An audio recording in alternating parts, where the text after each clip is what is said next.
fa misy kosa ny fanehoan-kevitra sy fanambarana izay nataon'ireo mpiasa sasany eo anivon'ny jirama manoloana ny fanambarana izay nataon'ireo solon-tenan'ny mpiasa mivondrona ao anatin'ny syndika mizaka tena ivondrona n'ireo mpiasa eo anivon'ny jirama 10 andro lasa izay nanambara moa fa manohana ny candidat Ery Rajaondarimampianina amin'ny fifidianana filoham-pirenena fiodinana faharoa. Misaotra ihany koa ny mpidiriny matv fa somary taitra ihany ny mpiasan'ny jirama nanoloana ny fanambarana izay nataon'ny syndika sata iray teo anatin'ny tena amin'ny folo anatin'ny jirama izay niteraka safoforo mihitsy teo amin'ny hevon'ny mpiasa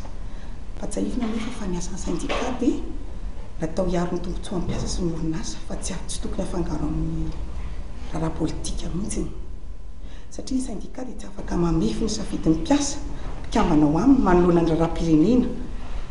malalaka ny safidind'izy ireo amin'ny maha olo-pirenena tsotra azy dia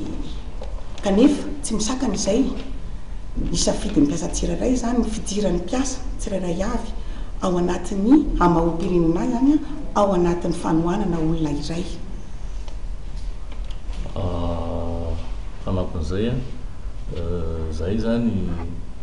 manoloana an'ireny fanambarana reny dia ny safidy ny tokony ho safidy hijoroana dia hoe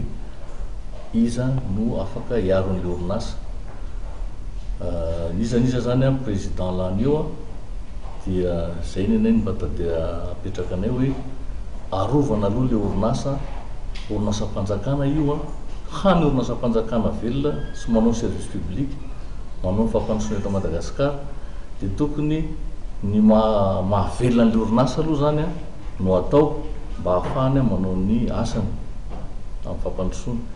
fa tsy maimaika makany amin'ny fivarotana azy satria hitantsika tsara fa zay rehetra namidy dia tsy nisy nakany amin'ny tombontsoam-pirenena sy ny tombontsoan'le mpiasa ao aminy ohatran'ny solima ny gara etc zay zany anay hoe ny filoham-pirenena ho avy eo zany dia tokony izay ny atao voalohany hoe ny safidy ny hanatsara ny orinasa io satria orinasany io zato isan-jato ny kapitala anazy eo dia atsaraina io ahafahany manao ny asa zany sy fampandrosoana tian'le firenena tian'le fanjakana ho atao zay ny tokony andehana ny safidiny tsirairay zay candidat manana zay safidy zay programme zay tokony handehanana ny safidiny mpiasa sy ny vahoaka malagasy zany fa lasana ty ka miditra amin'izany atao hoe libéralisation zany ka izy privé tompona action miditra eo dia ny tombontsoana azy no katsahany ary ho adino le vahoaka malagasy ao anatin'izany fotoana zany noho izany zay dia manosika ary manentana ny mpiasa tsy ho diso safidy fa ny safidy ho ataony amin'ny faharoapolo volana no maritra no avy ny mandrak'izay vahoaka malagasy mila tsinjovina orinasa jirama mila tazomina amin'izao maha service public